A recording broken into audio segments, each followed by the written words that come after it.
नमस्कार बच्चों, कैसे हो आप सब। आज हम कक्षा 2 की हिंदी की पुस्तक रिमझिम का पाठ 10 मीठी सारंगी के प्रश्न उत्तर करेंगे। पिछली वीडियो में बच्चों हमने इस पाठ को पढ़ लिया था और समझ लिया था। तो देखिए कि क्या है इसके प्रश्नोत्तर में। फर्स्ट सेक्शन है सारंगी की मिठास। गांव वाले कहते थे कैसी मीठी सारंगी है। तो जो गांव वाले थे वो सारंगी को मीठा कहते थे, है ना। इसका क्या मतलब है, सही बात पर सही का निशान लगाओ। तो बच्चों, जो गांव वाले थे वो सारंगी को मीठा बताते थे कि सारंगी जो है वो बहुत ही मीठी है। तो इस बात से कि सारंगी मीठी है, इससे उनका क्या तात्पर्य है, वो क्या इससे कहना चाहते थे। तो आपको यहाँ पर 3 ऑप्शंस दिए गए हैं, 1, 2 एंड 3। तो जो भी करेक्ट ऑप्शन है उस ऑप्शन पर आपको जो है टिक लगाना है। फर्स्ट है सारंगी चखने पर मीठी थी। क्या सारंगी चखने पर मीठी थी? बिल्कुल नहीं, क्योंकि वो तो जो है लकड़ी की बनी होती है और लकड़ी तो बेस्वाद होती है। अगला है सारंगी से निकलने वाली आवाज़ सुनने में अच्छी लगती थी। यस, जो सारंगी से निकलने वाली आवाज़ थी वो सुनने में अच्छी लगती थी, इसलिए वो मीठी थी। तीसरा, सारंगी के आसपास मधुमक्खियाँ भिनभिना रही थी। तो ये भी हमारा ऑप्शन गलत है, तो हमारा करेक्ट ऑप्शन होगा सेकंड वाला कि सारंगी से जो आवाज़ निकल रही थी वो आवाज़ जो है वो बहुत ही मीठी थी। अगला प्रश्न है, अब तुम समझ गए होगे कि गांव वाले सारंगी को मीठी क्यों कहते थे। अब बताओ कड़वी बात से क्या मतलब है। तो बच्चों, आपको समझ आ गया कि सारंगी की जो सारंगी जो थी उसको गांव वालों ने मीठा क्यों कहा, क्योंकि उससे जो आवाज़ आ रही थी, ठीक है, वो सुनने में बहुत अच्छी लग रही थी। तो अब आप हमें बताइए कि जो कड़वी बात है, ठीक है, कड़वी बात का मतलब क्या होता है।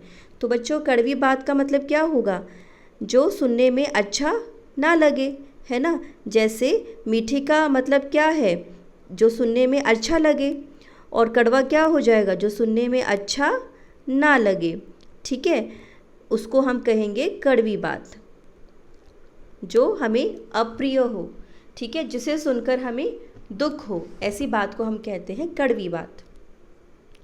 आगे बढ़ते हैं कहानी से। इसका पहला प्रश्न है, भोला ने क्यों सोचा कि सभी झूठ बोल रहे हैं। तो भोला ने क्यों सोचा था कि सभी झूठ बोल रहे हैं। इसका उत्तर होगा, भोला ने अच्छी तरह सारंगी को चाटा और उसके छेद को मुंह के पास उड़ेला, पर फिर भी उसे कहीं से भी मीठा स्वाद नहीं आया। तब उसे लगा कि सभी लोग झूठ बोल रहे हैं।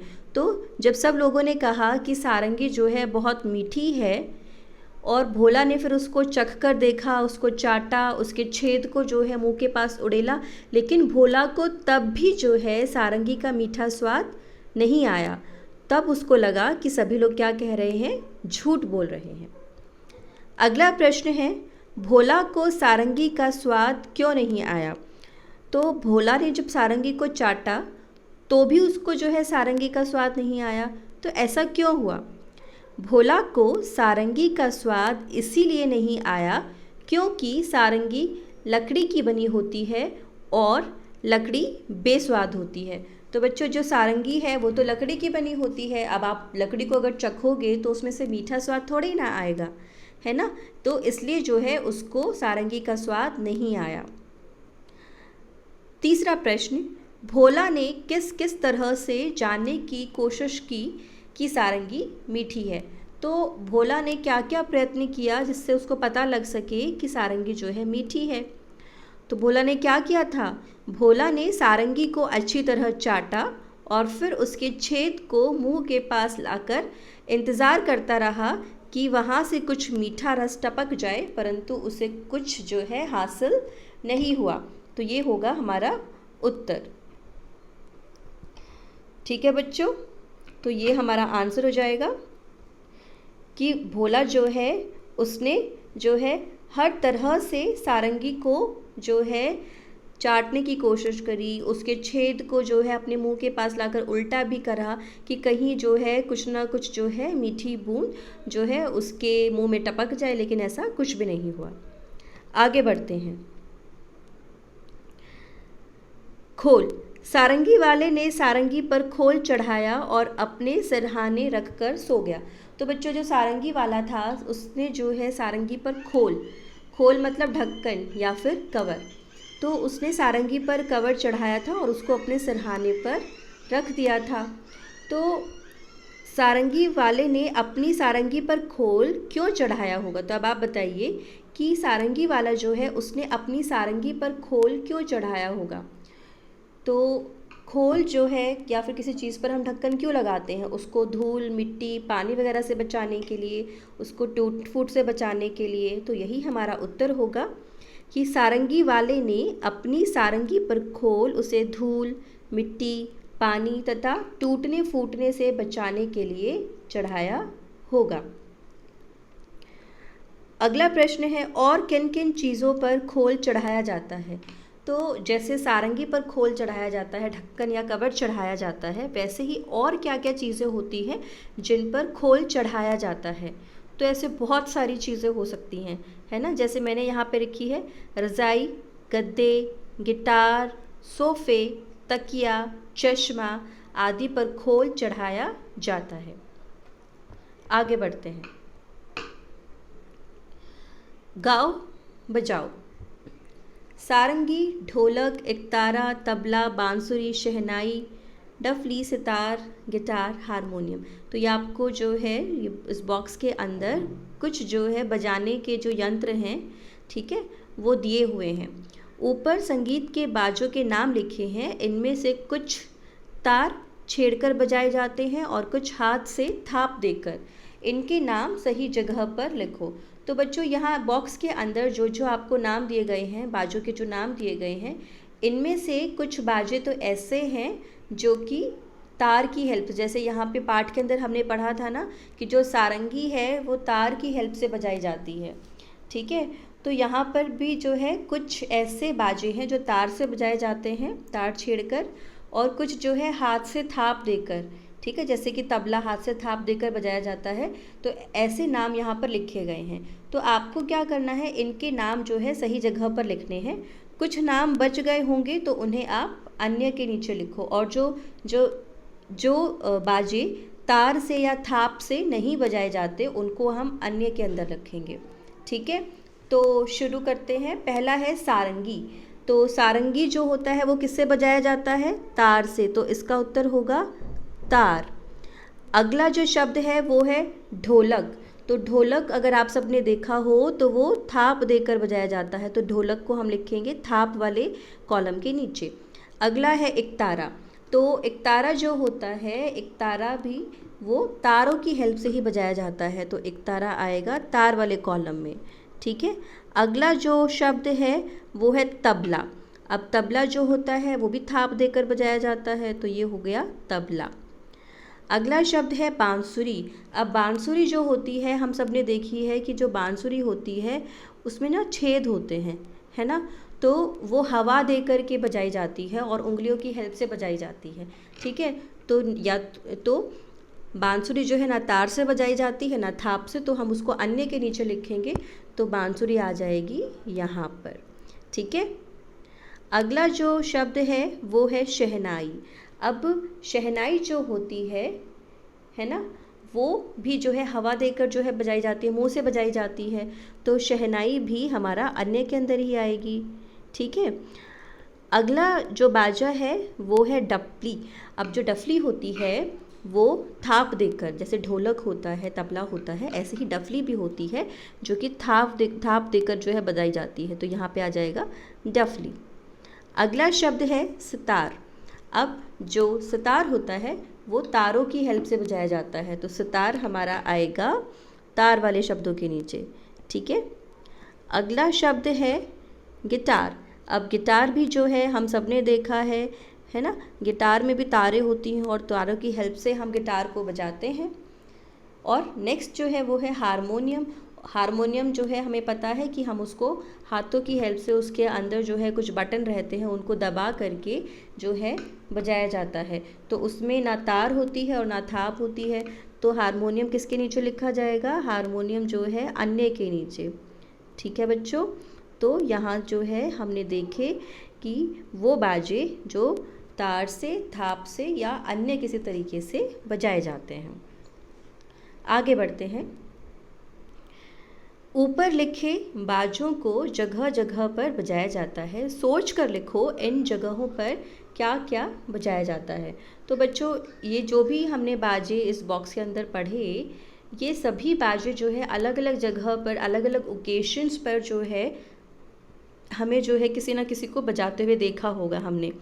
ठीक है, तो आपको जो है कौन सा बाजा आपने कहाँ देखा, कहाँ बजाया जाता है, आपको यहाँ पर वो लिखना है। जैसे पहला है रेलगाड़ी या बस में। तो रेलगाड़ी के अंदर बच्चों कौन सा बाजा बजाया जाता है? तो रेलगाड़ी के अंदर ज़्यादातर आपने जो है एकतारा, ठीक है, और डफली बजाते हुए भी देखा होगा किसी ना किसी को। कई बार आपने जो है बांसुरी बजाते हुए देखा होगा। ठीक है, तो ये जो बाजे हैं ये कहाँ बजाए जाते हैं? ये रेलगाड़ी के अंदर। घर पर किसी अवसर पर, तो जब हमारे घर में कोई अवसर होता है तो क्या बजाया जाता है? घर में जब कोई अवसर होता है तो ज़्यादातर जो है ढोलक, है ना, हम जब नाचते गाते हैं ढोलक पर, ठीक है, या फिर हारमोनियम भी हम बजा देते हैं कई बार, ठीक है, किसी किसी फंक्शन में, तो हारमोनियम यहाँ लिख सकते हैं। और क्या बजाते हैं हम घर के फंक्शंस में? हम घर के फंक्शंस में गिटार, है ना, तो यहाँ पर हम लिखेंगे गिटार। और क्या बजा सकते हैं घर के फंक्शंस में? हम घर के जो फंक्शंस है या घर में कोई भी अवसर होता है, जैसे शादी अगर हुई तो शादी में हम शहनाई बजाते हैं। ठीक है, तो इस तरीके से घर के फंक्शंस पर हम ये सब जो है इंस्ट्रूमेंट्स, ये सब बाजे बजाते हैं। भजन कीर्तन में, अब भजन कीर्तन में ज़्यादातर हमें पता है कि क्या बजाया जाता है। भजन में ज़्यादातर जो है हारमोनियम बजाया जाता है।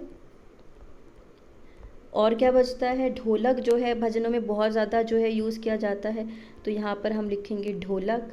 ठीक है, और जो है सितार भी जो है इसमें यूज़ किया जाता है। तो ये जो है इंस्ट्रूमेंट्स भजन के टाइम पे बजाए जाते हैं। अगला है स्कूल में किसी अवसर पर। तो स्कूल में जब कोई अवसर होता है तो स्कूल में तो हमें पता है बहुत सारे इंस्ट्रूमेंट्स होते हैं। स्कूल के अंदर सितार भी होता है, स्कूल के अंदर गिटार भी होता है। ठीक है, कोई गाने का जो कंपटीशन है उसमें गिटार बजाया जाता है। असेंबली वगैरह में तबला, ठीक है, हारमोनियम का इस्तेमाल बहुत होता है। और जो है स्कूल के अंदर ढोलक बजाया जाता है। ठीक है, जब कोई जो है संगीत का कंपटीशन हो या कोई और कंपटीशन हो, ठीक है, या फिर डफली भी बजाई जाती है। तो ये सारे इंस्ट्रूमेंट्स जो है स्कूल के किसी अवसर पर जो है बजाए जाते हैं। आगे बढ़ते हैं। चटखारे। इस कहानी में मिठास की बात है, तुम्हें कौन कौन सी मीठी चीज़ें अच्छी लगती हैं? तो इस कहानी में जो है हमने मिठास के बारे में सीखा, है ना, मिठास की बात इस कहानी के अंदर, इस पाठ के अंदर करी गई थी। तो आपको जो है कौन कौन सी चीज़ें मीठी जो है वो अच्छी लगती हैं। ठीक है, तो यहाँ पर आप अपनी मर्ज़ी से कुछ भी लिख सकते हो। जैसे मैंने यहाँ पर लिखा है मुझे खीर, हलवा, गुलाब जामुन, रसगुल्ले, जलेबी, लड्डू, बर्फ़ी आदि ये सब चीज़ें अच्छी लगती हैं। ठीक है, आप यहाँ पर कुछ भी लिख सकते हो। जैसे किसी को चॉकलेट खाना पसंद है तो आप यहाँ पर जो है चॉकलेट लिख सकते हो। ठीक है, किसी को टॉफ़ी खाना, किसी को आइसक्रीम खाना, तो जो भी चीज़ें आपको पसंद है आप यहाँ पर वो लिख सकते हो। अगला है क्या खाने की चीज़ें सिर्फ मीठी होती हैं, मीठी के अलावा उनका और क्या क्या स्वाद होता है। ठीक है, तो क्या खाने की चीज़ें सिर्फ मीठी होती हैं? नहीं, खाने की चीज़ें सिर्फ मीठी नहीं होती। अगर ऐसा है तो मीठे के अलावा और क्या क्या स्वाद होता है?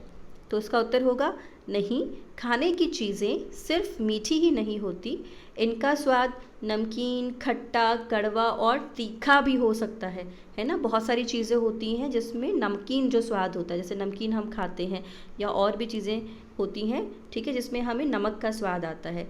खट्टा स्वाद होता है, जैसे नींबू का अचार खट्टा होता है, आंवला हो गया वो खट्टा होता है ना। जैसे करेला होता है वो कड़वा होता है, मिर्च का अचार आप खाओगे वो तीखा होता है। तो ये सब स्वाद भी मीठे के अलावा होते हैं। आगे बढ़ते हैं। अब नीचे लिखी खाने पीने की चीज़ों को स्वाद के हिसाब से लगाओ। तो आप जो है स्वाद के हिसाब से इन खाने पीने की चीज़ें जो यहाँ येलो बॉक्स के अंदर दी गई हैं उसको लगाएंगे। ठीक है, जैसे आप एक कॉलम के अंदर मीठा, ठीक है, एक कॉलम के अंदर आप खट्टा लिख लीजिए, ठीक है, एक कॉलम के अंदर आप कड़वा लिख लीजिए। तो इस तरीके से आप इनको जो है अलग अलग कॉलम्स में डिस्ट्रीब्यूट कर सकते हैं। ठीक है, जैसे मीठा, आम जो होता है वो ज़्यादातर मीठा होता है ना, तो हम आम को मीठे के नीचे लिखेंगे। मिर्च का अचार जो होता है वो कैसा होता है बच्चों? मिर्च का अचार तो तीखा होता है, तो आप अब चाहो तो एक कैटेगरी तीखे की भी बना सकते हैं, तो इसको हम लिखेंगे तीखा। ठीक है, या फिर मिर्च का अचार कई बार खट्टा भी होता है, तो आप खट्टे के नीचे भी जो है मिर्च का अचार लिख सकते हो। ठीक है, क्योंकि उसमें खटाई भी डाली होती है ना अचार के अंदर थोड़ी सी, तो इसलिए वो खट्टा स्वाद भी देता है। ठीक है, अब अगला है जलजीरा। जलजीरा जो होता है वो तीखा होता है, तो जलजीरा को हम तीखा जो कैटेगरी है उसमें रखेंगे। ठीक है, नींबू, नींबू तो हमें पता है खट्टा होता है वो, तो नींबू आ जाएगा खट्टे के अंदर। अगला है शहद। शहद तो मीठा होता है, तो शहद आएगा मीठे में। चीनी, चीनी भी मीठी होती है, तो हम चीनी को रखेंगे मीठे में। नमक, अब नमक जो होता है वो नमकीन स्वाद का होता है। ठीक है, तो नमक को हम किस कैटेगरी में लिखें? तो यहाँ पे हम एक और कॉलम ऐड कर सकते हैं, वो है नमकीन कैटेगरी का। ठीक है, तो नमक को हम किस कैटेगरी में रखेंगे? नमक को हम नमकीन में।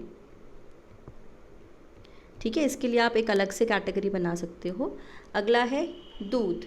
ठीक है, दूध ज़्यादातर हल्का हल्का मीठा होता है, तो दूध को हम मीठे के अंदर रखेंगे। अगला है आंवला। आंवला जो होता है वो खट्टा होता है। ठीक है, तो आंवला को हम खट्टा जो कैटेगरी है उसमें रखेंगे। करेला, करेला हमें पता है कड़वा होता है, तो करेला को हम इस कैटेगरी में रखेंगे। और जो अदरक होती है, अदरक जो होती है वो तीखी होती है। ठीक है, तो अदरक को हम तीखी कैटेगरी में रखेंगे। अदरक थोड़ी सी कड़वी भी होती है, अगर आप उसको खाओगे तो हल्का कड़वापन भी आपको दिखेगा, तो आप उसको कड़वी वाली कैटेगरी में भी रख सकते हो। ओके, आगे पढ़ते हैं। तुम इस तालिका में कुछ नाम अपने मन से भी जोड़ सकते हो। ठीक है, तो ये जो तालिका आपने बनाई इसमें आप और भी चीज़ें ऐड कर सकते हो। ऐसा तालिका मतलब जो आपने कैटेगरीज़ ये बनाई, खट्टे की, मीठे की, कड़वे की, तीखे की, नमकीन की, आप इसमें और भी चीज़ें ऐड कर सकते हो। नमकीन के नीचे और भी नमकीन चीज़ें जो आपको पता हो वो लिख सकते हो। खट्टे के नीचे और भी चीज़ें जो आपको पता हो वो लिख सकते हो। ठीक है, यहाँ तो आप इन्होंने हमें 3 ही कॉलम्स बना के दिए थे, तो हमने एक कॉलम जो है तीखे के लिए भी बनाया और एक कॉलम हमने नमकीन के लिए भी बनाया। तो इस तरीके से हमने जो है 5 कॉलम्स में इन सबको डिवाइड करा। अगला है तुम नीचे लिखे शब्दों को बोल कर देखो। तो आपको जो है नीचे कुछ शब्द दिए गए हैं, आपको इनको बोल कर देखना है। ये सब काम आप खुद से करेंगे। ठीक है, इसको बोल कर आपको देखना है। बांसुरी, ठीक है, बांसुरी, ठीक है, पहला शब्द। दूसरा है बंसी।